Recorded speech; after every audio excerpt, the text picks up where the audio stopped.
রাত্রিবেলা হাঁটতে হাঁটতে চলে গেছিলাম গড়িয়া বাজারে।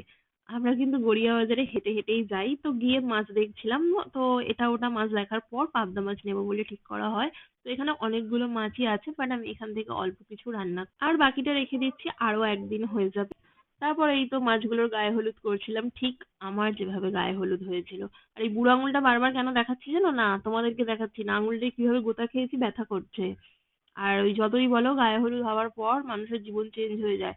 মাছের তেলটা এসে লাগলো, কি আর করা যাবে, এরকম ছোট ছোট ব্যথা তো সারাদিন পেতেই থাকি। শুধু মাছের তেল ছিটলে হবে? মানুষও এরকম ছোট ছোট কত ব্যথা দিয়ে দেয়। ঠিক মাছের তেলটা যেভাবে মুছে নিলাম ওরকম ব্যথাগুলোও মুছে নিই, কোনো ব্যাপার নয়, জীবন আছে যতদিন, সমস্যা ততদিন। এখানে পাবদা মাছে কনসেন্ট্রেট করি। আমি বানাচ্ছি পাবদা মাছের ঝাল।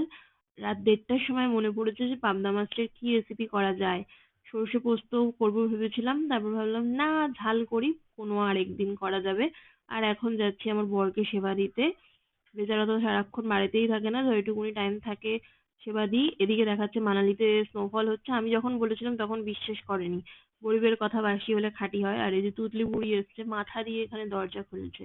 তারপর আর কি, সারাদিন অনেক কিছুই করেছিলাম, ক্যাপচার করতে ভুলে গেছি। আর বর অফিসে বেরিয়ে গেল, তারপর আমি লেগে পড়লাম আমার ঘর গোছানোর কাজে।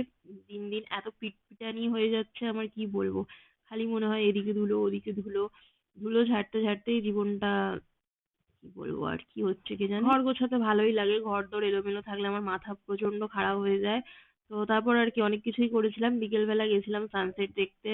আই লাভ সানসেট, খুব ভালো লাগছিল। আর উপরে দেখো পাখিগুলো কি সুন্দর উঠছিল। তো আজকের ব্লগ এই অবধি, দেখা হচ্ছে